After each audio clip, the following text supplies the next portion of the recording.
सरकारी hospital recruitment 2025 education qualification.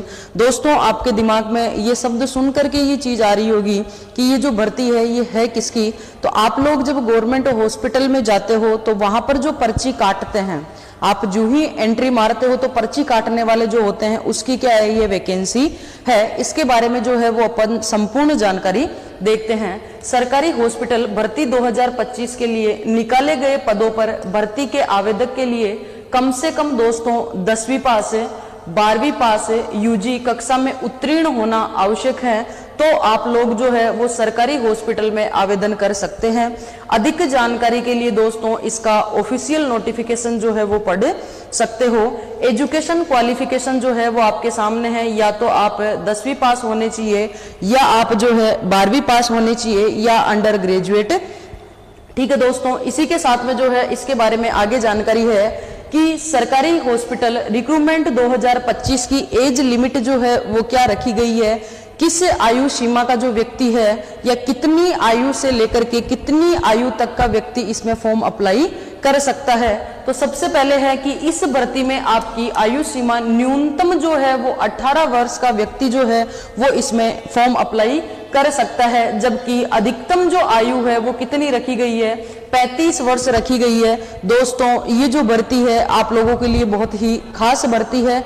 आप लोग जो है वो इसका ऑफिशियल नोटिफिकेशन जाकर के देख सकते हो और इसी के साथ में जो है आप लोग बहुत ही आसानी से आवेदन कर सकते हैं और अधिक जानकारी के लिए इसका ऑफिशियल नोटिफिकेशन जो है वो पढ़ सकते हैं। तो दोस्तों इसमें 18 वर्ष की आयु से लेकर के 35 वर्ष की आयु तक का कोई भी व्यक्ति जो है वो फॉर्म अप्लाई कर सकता है, बस केवल 10वीं और 12वीं पास होने वाला व्यक्ति।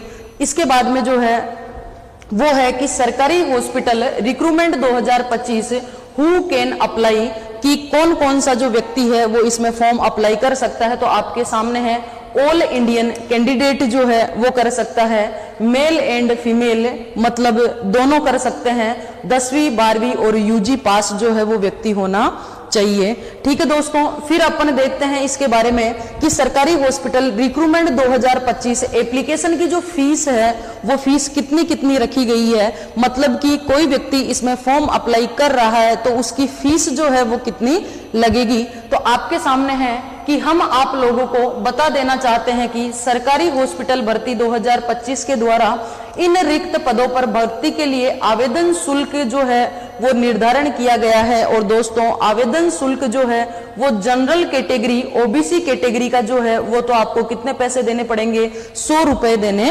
पड़ेंगे, जबकि SC ST के लिए और PH कैटेगरी के लिए जो है वो बिल्कुल इसका 0 रुपए है, बिल्कुल कुछ भी जो है आपका फॉर्म अप्लाई करने के लिए पैसे नहीं लगेंगे। आप जो है वो फ्री में इसका फॉर्म अप्लाई कर सकते हो। जबकि कोई व्यक्ति जनरल कैटेगरी का है या ओबीसी कैटेगरी का है तो उसकी फॉर्म अप्लाई करने की जो फीस लगेगी वो 100 रुपए लगेगी।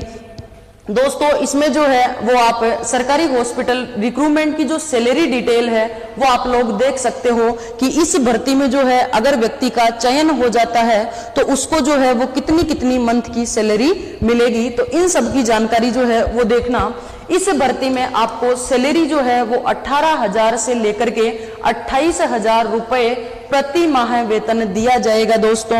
और ये बहुत ही अच्छी बात है आप लोगों के लिए कि 18 वर्ष की आयु में जो है वो कोई व्यक्ति हो जो 10वीं पास हो 12वीं पास हो और इस चीज में इंटरेस्टेड हो तो वो जो है वो फॉर्म अप्लाई कर सकता है इस चीज का।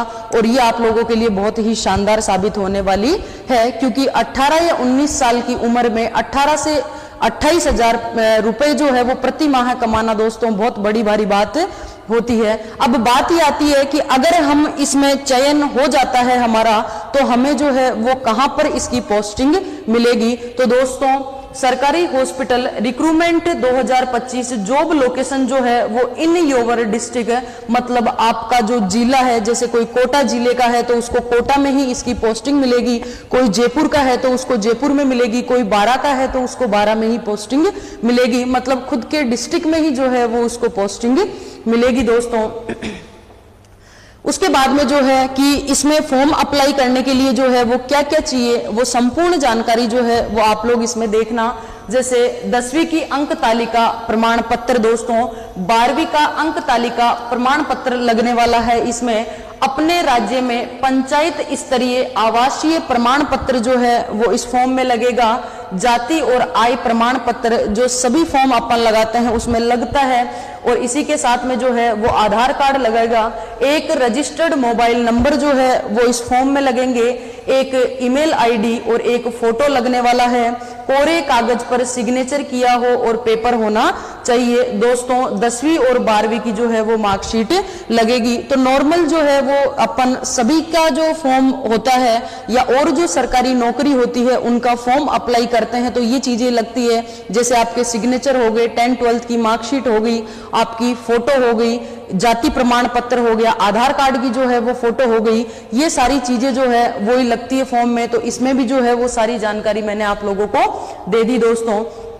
अब जो है इन पदों के लिए आवेदन जो है वो शुरू हो जाएंगे। इसके आधारित वेबसाइट पर जाकर के जो है वो आप ऑनलाइन अप्लाई कर सकते हो।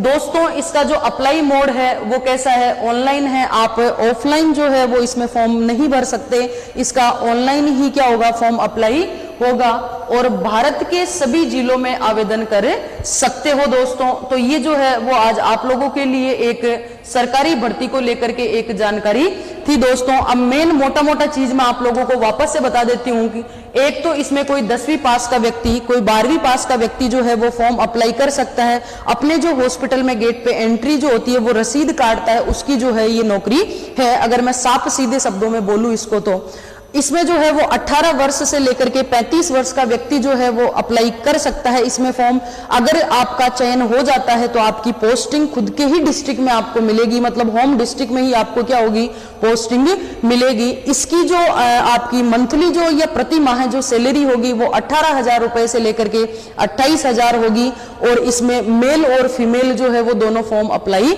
कर सकते हैं दोस्तों। इसी के साथ में जो है कल